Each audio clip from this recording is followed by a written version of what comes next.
Welcome to Back on the Broomstick, a modern witch's spoken word grimoire, where two witchy friends from way back are reconnecting to their pagan roots after a long period of mundanity. We're rewalking the path of the wise and trying out all the latest spells, rituals, and magical theory in today's witchcraft and pagan practices. So grab your wand and your incense, your cauldron and your crystals, and join us as we get Back on the Broomstick. Hi, and welcome to Back on the Broomstick. On this episode, we are stepping into the wild and the sacred with our guest, who is an author, a folklorist, a teacher, and a community leader. We have with us today H. Byron Ballard, Asheville's beloved village witch and keeper of Appalachian magic and folklore. And in this episode, we're going to talk about her upcoming book, A Feral Church, as well as the goddess in winter, Yule traditions, and so much more. Now, I'm Chelle, and I am damn excited because all those things that Laylla just said, she forgot that, Byron, you are just the coolest chick around. Whoa. You really are, and we love you. So welcome. Welcome. It is so good. Actually, welcome back. Yes, and it's so good to see you both again. It's as much as we all complain about social media, the good thing about our socials is that we kind of keep up with each other, and that's really important. So, yeah, thank you. Thank you for having me back. Distance isn't a big of a thing anymore, and I love that social media has taken away that distance issue. Years ago, in the 80s, maybe we talked so much about, imagine if we could just meet in the astral and we could really communicate deeply. And when I see you in the astral, I will be an eagle. Well, I will be a wolf. And now, of course, Zoom is the astral. We meet in the astral all the time. Yes, and I am a woman in a bathrobe usually when I'm in the astral. Now, real quick, speaking of meeting, we're super excited. And Laylla, I know we didn't talk about this, but I'm left turning here. We were just talking about how we had met you earlier in 2024 at Sacred Space. And we are doing a ritual meditation in 2025 at Sacred Space. And we were just talking about how amazing it was that we met you and so many other great witches there. And actually, that was kind of the first time I was introduced to you at Sacred Space, because I'm kind of a recluse mostly.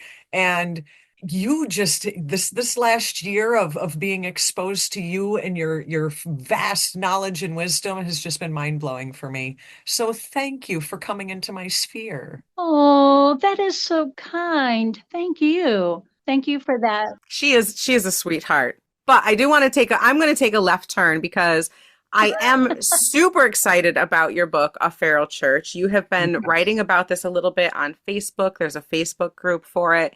And this is my kind of magic. This is right up my alley. I was a feral child. I was looking for magic in the world and truly feel that the earth is our mother. And I truly feel most at home, whether I'm tending my plants in the city or I'm outside in the forest. You know, I just feel that connection to earth. And meditation, as Chelle knows, is one of my things. And I know that's a big part of this path-working journey that you've got in your book. So I understand it was kind of inspired a little bit by Dr. Carol Christ, who was one of our founding mothers of the goddess movement. Can you tell us a little bit about that? Absolutely. And I'm going to try not to cry when I tell you this. And you all know we have been, for the past almost 3 months, we have been up to our eyeballs in a natural disaster here. So my tears are really close. They're really close to the back of my eyes. So if you hear me going, I even have a tissue to blow my nose. So I don't know how many years ago. Was that 2-3 years ago?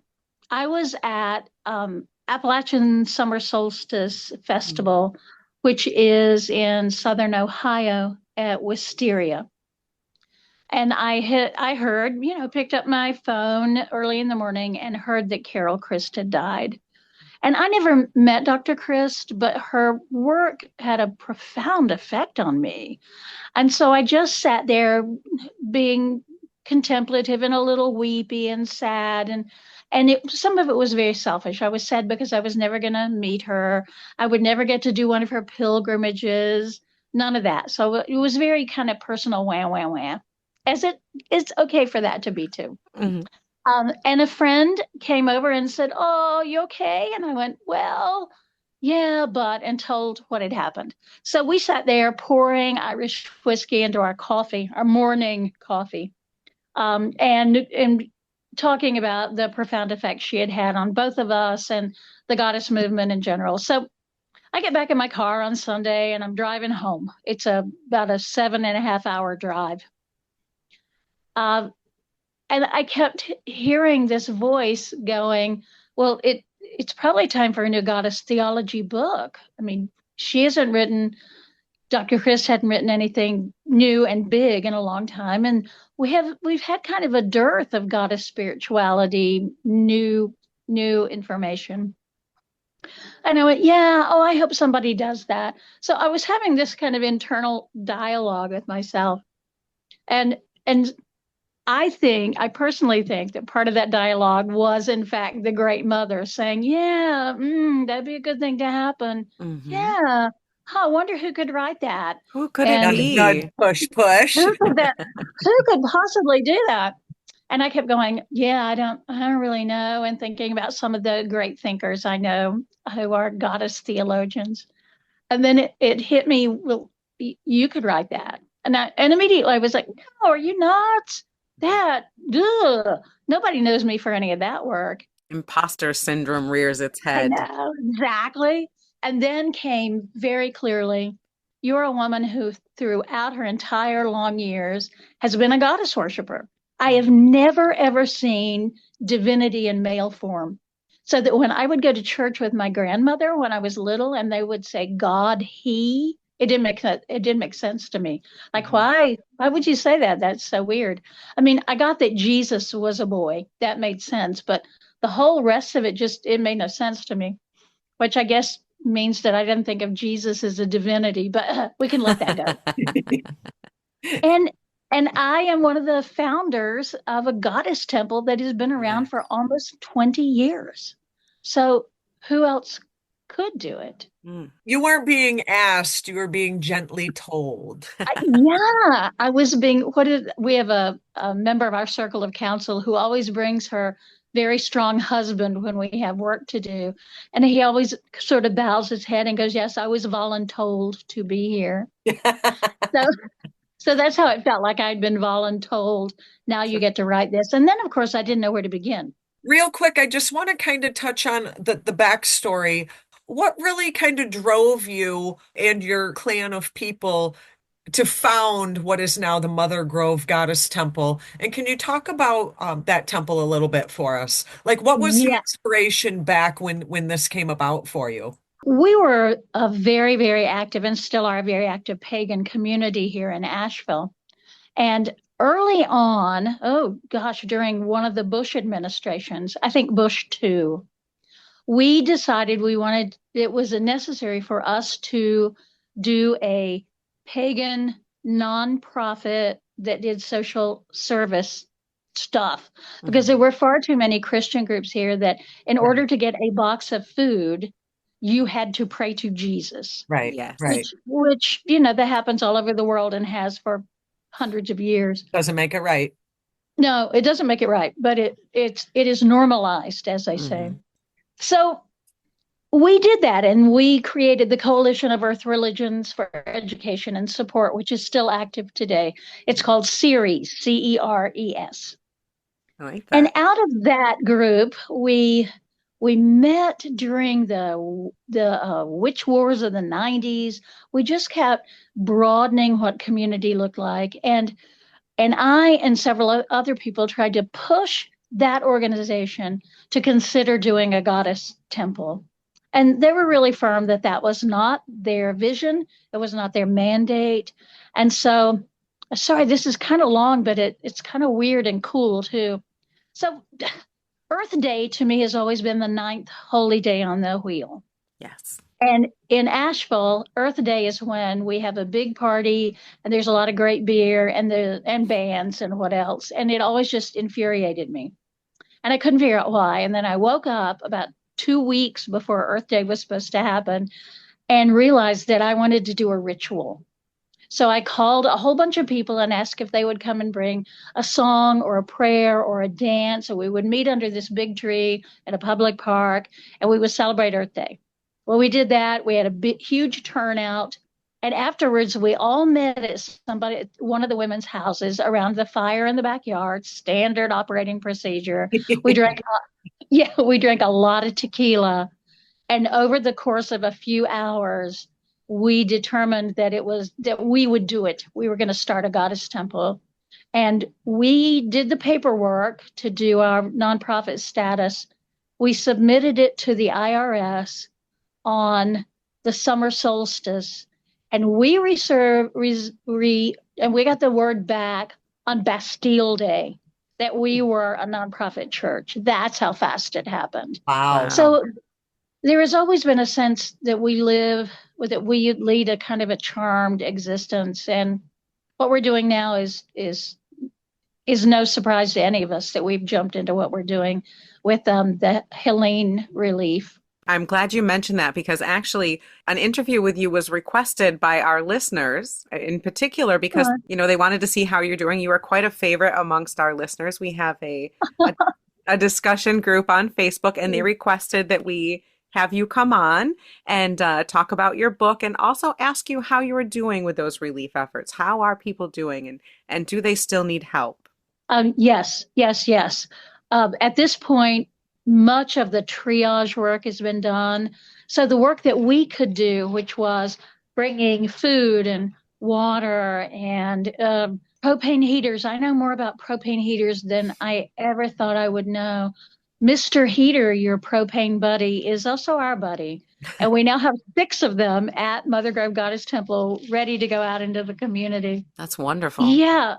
But what has to happen now is that it's people literally rebuilding their homes. And that's not something we can be much help with. We can ask people to send us money for Lowe's gift cards. So we just hand those out to people.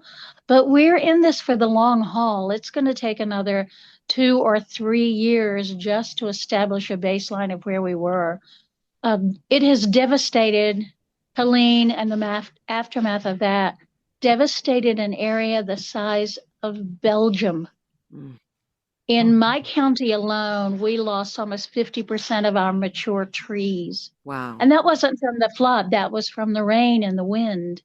And then this past few days, we've had more heavy rain and wind, and we've lost more trees. So we're all in it for the long haul. But we're tired. I'm profoundly tired. But I also am energized by the work that we're doing. We're operating like every little Baptist church in Western North Carolina. We are. We have a food pantry and we're handing out warm clothes and heaters and gas cards. And we're doing all those tending to the community things that we think of churches doing. But without the toxic, you don't have to pray with us to Hecate. You can just have a box of food. Right. Right. You can just have a heater. You can just be there. Yeah. And I think that's the next evolution of paganism. We are all individuals, but having groups, having places like Mother Grove Goddess Temple that we can turn to, that we can donate our time to, that we can be part of is going to be vitally important. It's great to meet here in the ether, and I'm so glad it's here for people that can't meet in person. But I do think that we need these real life places as well, real life churches. Right. And physical places are really important. I agree. We sent a carload of things out the Tuesday after the disaster. And we encountered a group in Bernardsville that was primitive skills people and burners and anarchists and just a whole plethora of folks like that. And they had organized a mutual aid station that was an old firehouse. And the first bay was missing persons. The second bay was medical help. Then the next bay was clothes. The next bay was food. And outside the building, there were probably 1,000 cases of water. And it was so beautifully organized. And it could happen because they were they knew how to organize because that's who they are. I mean, anybody who's been around Burning Man or Rainbow, they Right. know for as high as most of these people are, they still know how to organize mutual aid. Yes. But what was really important is they had a space. They had a Yeah, physical place to do that. They weren't doing it in the parking lot of a five and dime. They had a place to be. And that in a disaster is incredibly important. absolutely. There's something to be said for having four walls to work out of. Yeah.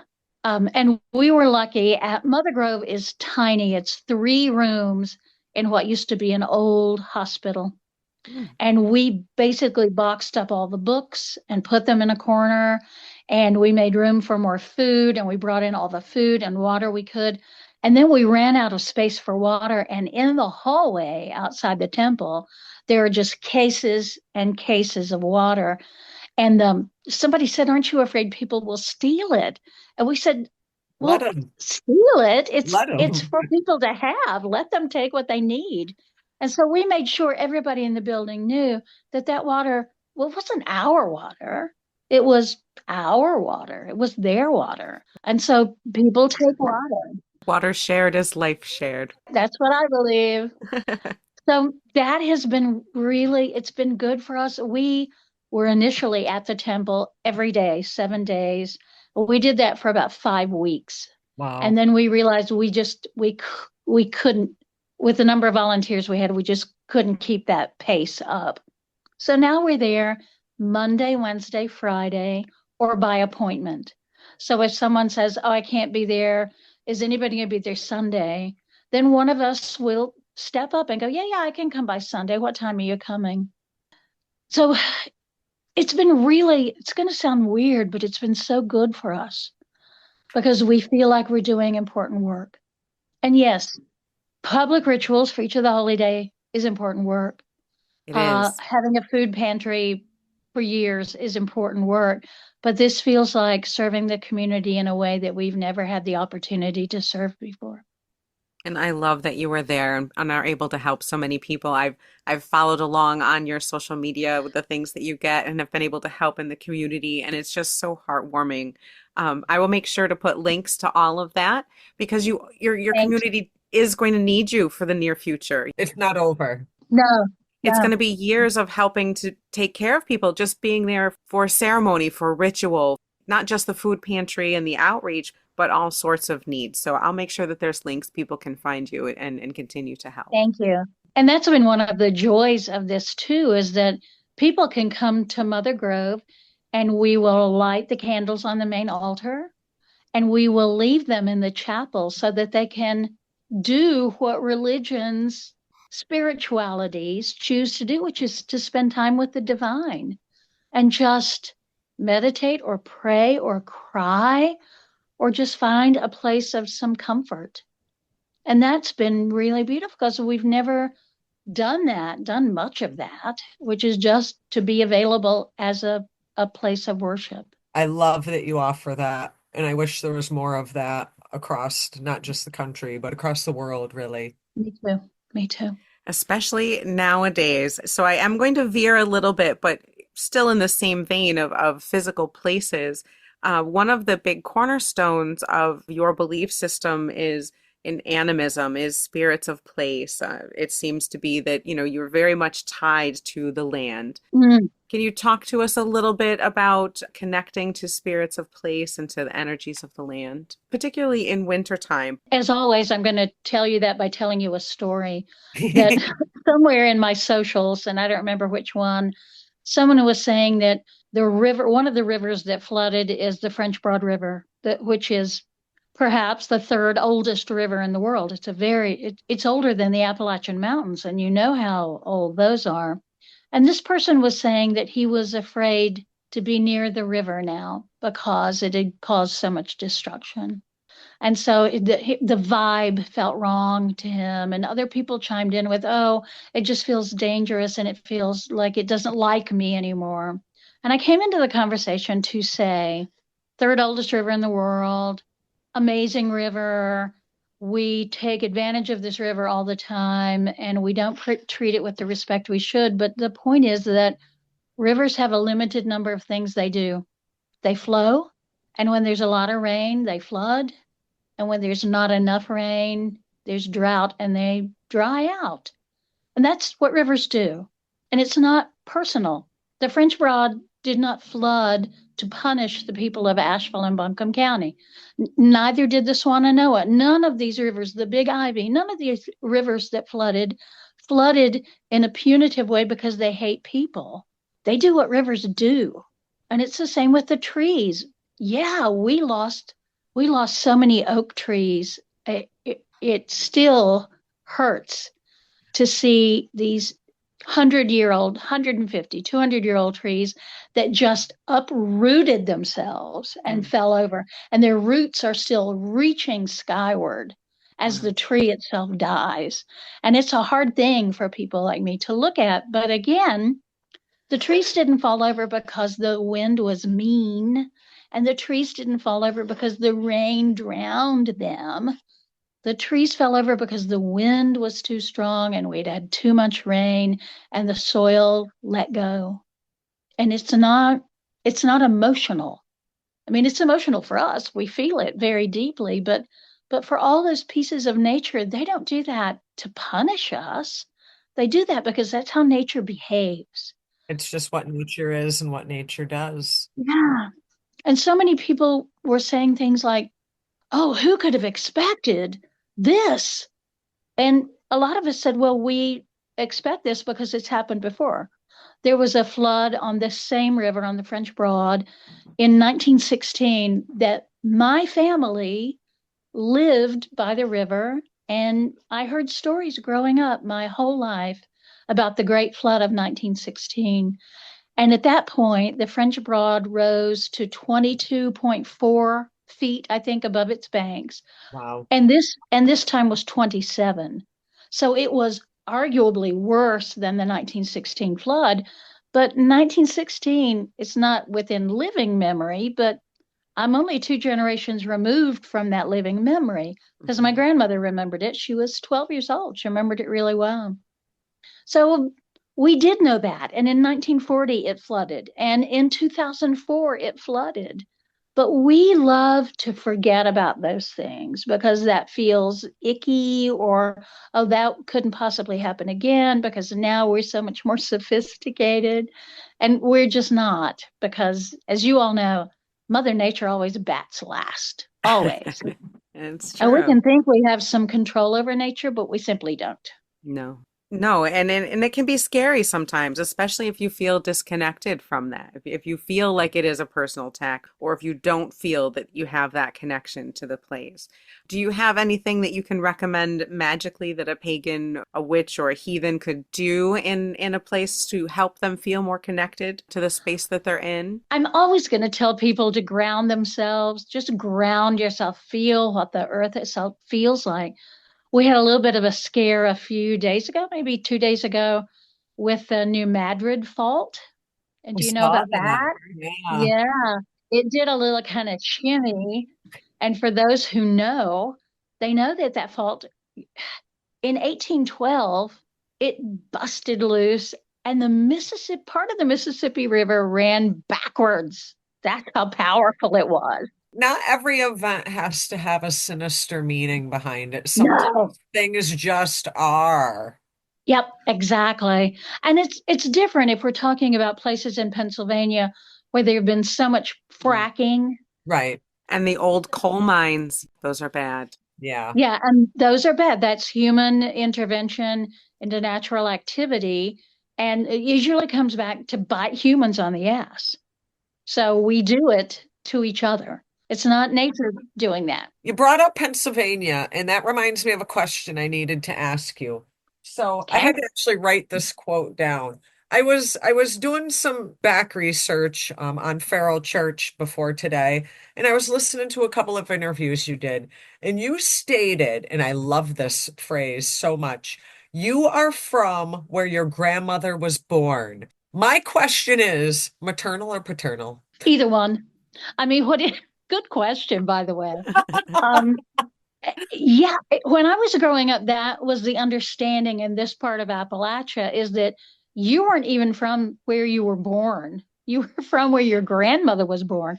Well, my grandmother was born in Buncombe County. So I am from Buncombe County, but I also was born in Buncombe County. So I think in olden times that made sense. Now, if we had been, we were, I think most families are like this. We were more focused on on my mother's side than we were my father's.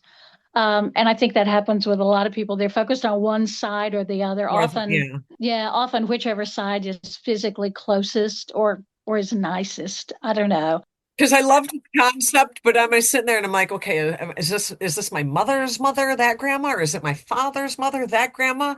And actually, one of my grandmothers was born in Central PA, so that's how Pennsylvania Ah, reminded me of that. Because I'm like, right. okay, so I apparently I am from Central Pennsylvania. Oh, how does that feel? Have you been there? Have you been to Central Pennsylvania? I used to spend as a child, I would go 2 weekends a month down to my great grandmother's down in Wilkes-Barre, Scranton area. So I actually did spend a lot of Mm. time in that area as a child. So yeah, it's hollow. When I think of Wilkes-Barre, Scranton, Pennsylvania, and if for any listeners in that area, I apologize. It just feels hollow. And I know it's because it really is because of the coal mines, because that whole area is literally hollow underneath maybe 6, 8 feet of topsoil. And that's exactly how it feels there is hollow. That would be such an interesting, reclamation act, is how you could fill those hollow places with love or enchantment or healing so that there was some, even if it's spirit, it's bulky so that there's something under there and it doesn't feel so hollow. Oh, I'm going to be thinking about that. That'll be, Might ooh, actually spark you to want to go to central Pennsylvania. But yeah, that's kind yeah. of almost the sense you get is that not hallowed ground is how we normally think of hallowed ground, but hollow in a sense that there's nothing underneath you. But in European tradition anyway, folk and fairy tradition, there is a wonderful concept of hollow hills Oh, and hollow Underhill. mountains. Hmm. And I love thinking about that. So how would you then people those underground hollow chambers with spirit folk that would be looking out for the land itself? And maybe they're feeling already the there. land. There's a lot in Pennsylvania has a very strong cryptid and forest creature and land spirit. Mhm. You know, this is a very Pennsylvania. strong land for that. Around every tree, around every rock, there's a different type of creature that's here. So I would not be surprised if those caverns weren't already filled with something. Oh, I love that. Yeah, yeah, yeah. The little people are pretty active here in Pennsylvania. And it's a huge spirit place. Mhm. I love Pittsburgh. Sorry. I know people look at me like I'm crazy. The first time I got to Pittsburgh, I was like, how did this place get so magical? And people go, Pittsburgh? What's wrong with you? But that place where the Monongahela and what's the other river? Anyway, where they come together at a point and form the Ohio. And underneath there's an aquifer that literally shoots out of the ground. Oh, So wow. it is the place of four rivers flowing in the same direction in one place feels incredibly powerful. And I know Pittsburgh, it's weird. I've always found river confluences to be a very magical place. Mhm. And I feel it's not Ashtabula, but it's an A name like that. Is it the Allegheny River? Yes, sorry, Allegheny. I was going in my head, I was like, it's a mountain range. It's a mountain range. Starts with an A. Yes. The Allegheny and the Monongahela come together to form the Ohio. And the tip of land where that happens, I mean, it has a pretty sad history from native tribes and enslaved people that I think probably adds to the dimensionality of it. But there's a fountain where the aquifer just shoots into the air. I just can't describe it. It's so incredibly powerful and magical. So there's a lot about Pennsylvania that is just amazing, amazing. And I would love to see people love Pennsylvania a little bit more and be less embarrassed by it. Oh my gosh, I moved here in March. I live in North Central Pennsylvania, and I'm absolutely in love with this Oh, whole good. area. Absolutely love this place. I'm not from here. My people and myself are more from the Finger Lakes area of New York, but I feel like I belong here. From the moment I stepped onto this mountain and started walking these woods, it feels so good to work with the spirits here, with the land spirits and going out into the woods. I know Mm. Chelle has encountered quite a few. There's a lot of ghosts here. It's an old church, so there's also a lot of other types of spirits here as well. But it just feels so good to go out to this place and to sit with the spirits of this land and to just be there with them. And that's something I absolutely love when I move to a new area is connecting with those spirits. Mhm. Yeah, until I'm sleeping in your spare bed and all your windows are filled with those spirits watching me sleep. Yeah, good times. There's a few ghosts here too. Heard. Yeah. And something that we don't talk about much that I would love to see, especially the pagan community, really jump into a little bit more is that the time between Samhain and the winter solstice is really the time of ghosts and spirits. We've been We talking have a big, about that a lot more. Yeah. yeah, because we had the big blowout at Halloween and Samhain, and we go, oh, that was great, all the ghosts.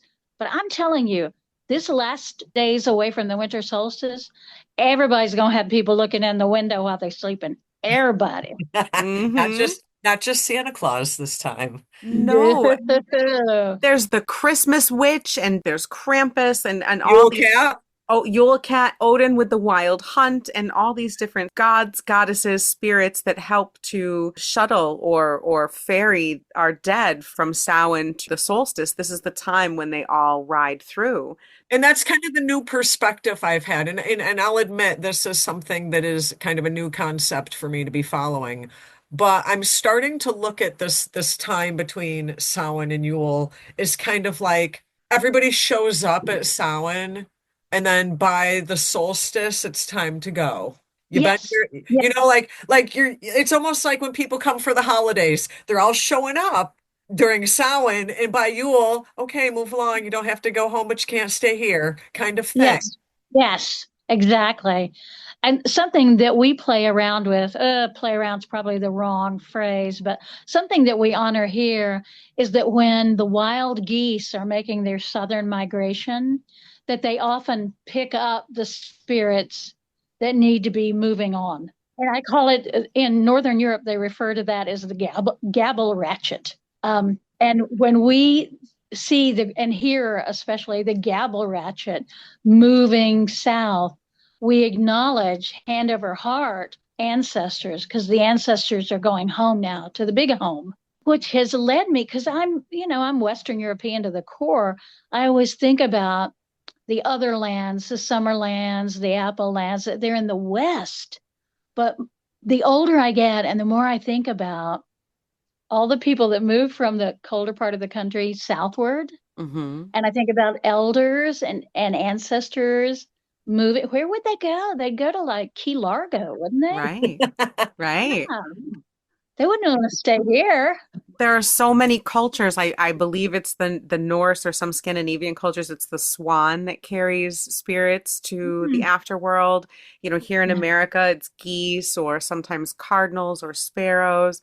So I think that's pretty interesting, that when they fly south, that they're taking the spirits of your beloved dead with them. I think, Yeah. maybe the summer lands are in the south. Where it's Well, I mean, warm. they literally are. That's true. Now, speaking of the solstice and Yule, we want to hear a little bit about some of your Yule traditions, some of your solstice traditions. What are things that you try to, whether it be on a spiritual work level or a DIY super fun holiday craft? Like, what does Byron Ballard do for Yule and solstice? Well, my daughter, who is now 33, it's so hard to even believe that, she was raised pagan. She is a cradle pagan. Ours And too. since the time, yeah, yes. And since the time she was very small, we get up before the sun comes up on the solstice and we sing the sun up. and we make noise. We have noisemakers and drums and all that, and we would, and as we can see the light, because here the sun comes up, but and it gets light, but we don't see the sun because there are mountains between us and the sun. Right, right. So it takes a while for that to happen.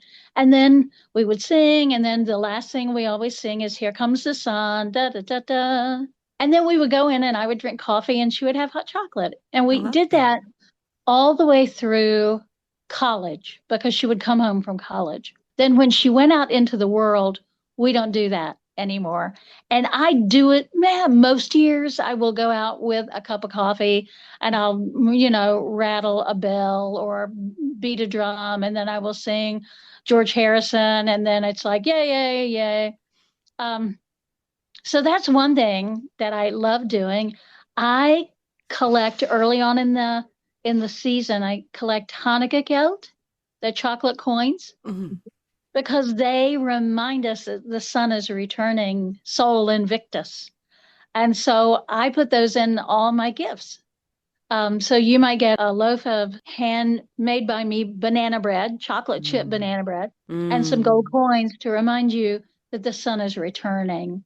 And I still laugh every time I say that. I laugh and think, well, the sun has always been here the whole time. The planet is just, the tilt is changing. That's what's happening. But that's not nearly so romantic as the thought that the sun The sun's returns. returning. Yeah, the unconquered sun returns. Coming back. Yeah, and I think there's something so beautiful about that. And not just me thinking that, of course, because there are so many holidays, holy days around the winter solstice. And that is just absolutely agriculturally based because at that point the days will get longer. Now they may be snowy and sub-zero, but the light is really, really important, I think, for humans. And even from a scientific perspective, there's something absolutely stunningly beautiful about how dark it gets, how deep you have to go within going towards the solstice. It Yeah. forces you to be quiet, to go within a little bit more. And then the knowledge that that light is coming back. We love the light. I mean, as much as the dark can be comforting and a place of healing, we do also want to go towards that. So just knowing that now what the tilt has changed. What is it? The axis tilt is the reason for the season. But Absolutely. right? But we know that, and but that doesn't mean that it's any less profound or spiritual or No. beautiful. Just knowing that that light is starting to grow and get bigger and bigger is just so wonderfully beautiful. You know, it doesn't have to be some crazy, oh, the sun might not come back if we don't make the noises, but you know, whether it's scientific or spiritual, it's still absolutely beautiful. And I love it.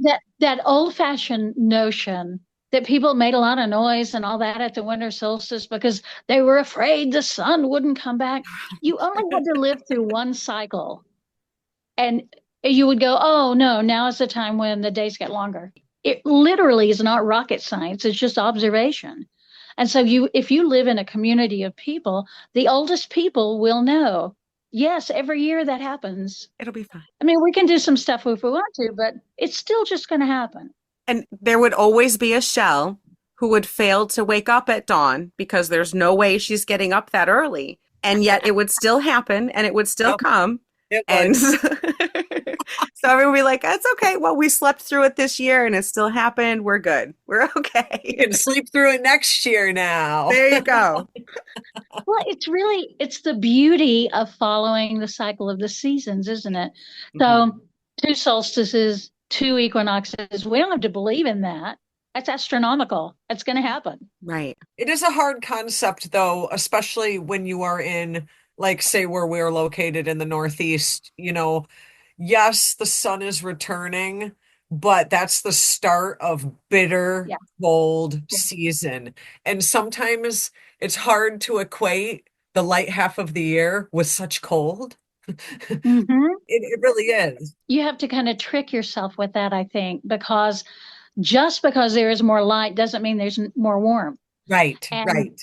And I'm a big Bridget person. So we get to Imbolc, which I believe is the beginning of spring. And people go, why are you out of your mind? It's going to be like 12 degrees. But it's the very bitsy beginning of spring, so that we see the snowdrops come up. We see the daffodils starting to come up. So just like with a lot of cultures, and the Celts were one of those, the beginning of it was subtle and small, and it required you to pay deep attention to it. And then you could go, oh, it is spring, because look, in this place where we had 36-degree weather for 3 days, the chickweed is already up. And that happens, and it forces us as humans to really pay attention to the world around us, and not wait for the big signs, but to see the subtleties. We need a little more of that. Paying Think so. attention to the subtleties. Yeah. And I think that's what it sounds like, a lot of what a feral church is about. It's a solstice to solstice journey, right? There's meditations with each chapter, with each part of it. And I think that's all about paying attention. It sounds like it's about getting in touch with all those little things. Well, that's part of it. I mean, that's really more my book, Seasons of a Magical Life, that came out a few years ago. That was really, it was all about things you could do as the season rolled through. Feral Church is about, the original subtitle was Finding Goddess in the Wilderness. And it's about either going out into the places that are wild and untamed and natural. And that's harder and harder to do, because there aren't so many of those places anymore. But a lot of those places are in here. They're in our hearts and souls and in our heads. So Feral Church is about going inward or outward, or actually both, and finding the place where you meet the divine and the divine meets you. And even if you're located in the big city, you can get into that deep, dark forest in your mind and meet the divine. Well, or you can find the divine in the heart of that that big, crazy city. Because there's a chapter in Feral Church where the conceit of the book is that this group of pilgrims move from place to place, encountering different aspects of the divine, either within themselves or outside. And one of the chapters takes place with pelting down rain in a city that I imagine is New York, because that's a big city I know pretty well. And they're going to meet a psychologist and a counselor who is a sin eater, who practices the ancient art of sin eating. And it's all about whether it is the built environment of an urban setting, or it's the wild environment of the steppes. It is still a place where these encounters happen all the time. And to pay attention to those encounters leads you into a deeper relationship. An objection I have all the time to goddess figures that come from, the places where you buy, oh, I'd love to have a statue on my altar of a particular divinity, is that they almost always look like the Frazetta covers of the 70s for fantasy art. And they have, enormous pointed breasts and tiny waists and tiny hips and little skinny arms. And you just think, I never see her that way. I never see them that way. So I really want Feral Church to be a way to open your eyes to the multiplicity of divine female, but also to find all the places you can feel that. I don't know, probably you two have never been there, but in Nashville, Tennessee, there is a recreation. Have you been there? Big, tall gold statue? Is that what you're going to say? Yes, yeah. I've seen that. I have seen that. It's extraordinary, because we are so used to, oh, the goddess, she's about, 10 inches tall and she's made of plaster.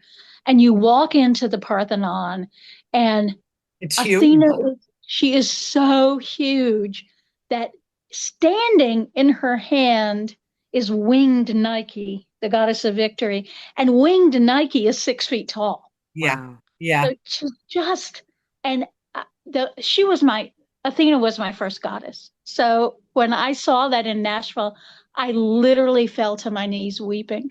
It was like, that's what we had in Greece and Rome. That's what we had. And the idea, I mean, I can't imagine what it would take to commission an artist to sculpt that. But just imagine if regionally we had these hubs of goddess worship, Mm. like Ephesus was. And there are many, many different kinds of temples and chapels, and she can be everywhere. Well, we are unlikely in this Christian dominated nation to ever have that. Honestly, That actually, makes that's me sad. when I said my mother lives in Middle Tennessee. She does live outside of Nashville. And Oh, nice. when I went down there, I did went and I went and saw the Athena statue, and all I could think of is, and it's true, this is probably the only time I will ever see in the greater public in America a goddess statue. And Layla, for frame of reference, this damn thing is like 100 feet tall, if not like it's literally like 100 feet tall. Wow. Yeah. Like you don't see goddess statues like that in America. And I loved it so much. And it was just it was so striking being that shiny gold and being so big that you're just in awe. You're just in awe. Yeah. Wow. Yeah. But the fact that that I knew at the time I will never see with my own eyes another goddess statue in America other than this one. It was definitely a profound thing. Wow. Yeah. Wow. Well, with having Mother Grove Goddess Temple and other places around the country, hopefully we can have more and more of them. Hopefully we will have more and Yes. more people starting churches and groups and local, I was going to say local groups again, but churches and groups and local circles, whatever, groves, however you want to do it. I think that's going to be very important going forward. We're going to need to find each other. I've had probably a half dozen, maybe more people contact me just on the strength of what they think Feral Church is about to say, this is the group I work with in Arizona, Colorado, Oregon. And is this a feral church? Is this thing that we're doing a feral church? So what I'm going to say to the two of you, because you will get this, and the people who listen to your podcast are going to get this. This book is the tip of the spear. It is the tip of the spear of a movement that is all about reclaiming divine female, great mother, the mother world. It's all about reclamation and celebration of all of that. And there is a website that will be out when the book launches in January, and a series of white papers, one of which is what is a feral church and are you one and do you want one? Nice. And it is all about going into, oh, this is going to be the most controversial thing that I'm going to say and that you're going to hear, I think. I think of the Abrahamic religions as this beautiful old building, this wonderful old structure that has been abused for decades, for hundreds of years, for centuries. And I am going into that structure and I'm taking out everything that works. So I'm taking out the concept of the house church. I'm taking out the concept of religious education. I am taking out the concept of mutual aid and of feeding people. So I think of it as going into this old structure, and I'm taking out the copper pipes, and I'm taking out the copper wiring, and I'm taking out the beautiful mantle pieces that are made of marble, and I'm taking down the newel posts that are carved from oak. I'm taking all of those things that still have value out of that structure, and we're going to use them in this movement to revive not only the worship of the divine feminine, the goddess, the great mother. And throughout the book, I refer to them as singular and plural because I don't care if you think of it as one being with many aspects or many aspects that are attached together. I don't care. And it doesn't matter how you think of it. It's not about dogma. And then at some point, all of us together are going to take the roof off that old building and let it collapse. Yes. I Yeah. love it. Every hair on my body is standing up. Yes. I cannot Absolutely. wait. Yes. When is the book out live for order? Oh, you can pre-order it now.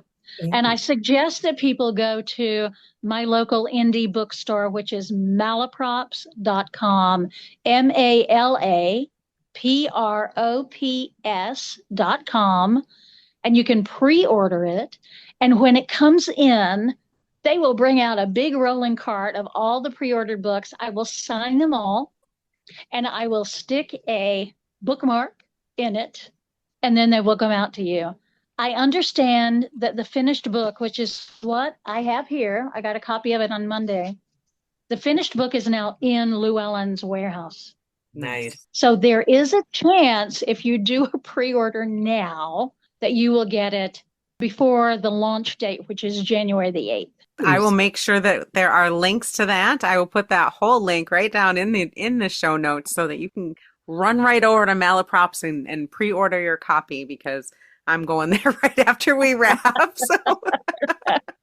And that is absolutely true. It's true of any of my books because they have all of my books in stock there. So if you want to order one of my books, order it from them and I'll go up. They'll send me a little email and say, you have some books up here you need to sign, and I'll go up and sign them because they're like 5 minutes away. Oh, nice. That makes it even more convenient. Perfect. And honestly, we like supporting local businesses as well. So this is a good way to support a local business in the community that needs the help the most right now. Thank you. That's huge. Thank you. Thank you for joining us, Byron. It has been absolutely wonderful, and we are very much looking forward to this book coming out. So thank you. Thank you so much. It's always a pleasure to be with you both. Oh, thank you so much. All right. We will make sure to put links and everything in the show notes. Is there anywhere you're going to be coming up in the end of December or January? Any place that people can find you? I'm not going to be out and about probably until I think I'm online somewhere in February, and I'll be out into the world in March. Oh, good. A little bit of going within time for Byron, staying I was home. going to say, so you're taking advantage of the dark time and going within and breathing. I'm a big fan. light. I'm a big fan. Take the time. It sounds like you need it as well, just as much as all of us. Yeah, for sure. All of us do. Thank you both so much. Thank you so much to Byron Ballard for joining us on Back on the Broomstick. We really appreciate you spending a little bit of time with us in your busy schedule. And we so can't wait to chat with you again and hopefully see you in person again soon. If you would like to send us an email, send it to backonthebroomstick@gmail.com. If you have any questions or comments, please like, subscribe, give us some stars, put up a review. We really appreciate it, and it helps the show out. And don't forget, we have a P.O. box, so send us a letter or something at Back on the Broomstick, P.O. Box 106, Salem, Massachusetts, 01970. We will see you next week. Be wise, be wicked. And 'tis the season to keep it witchy.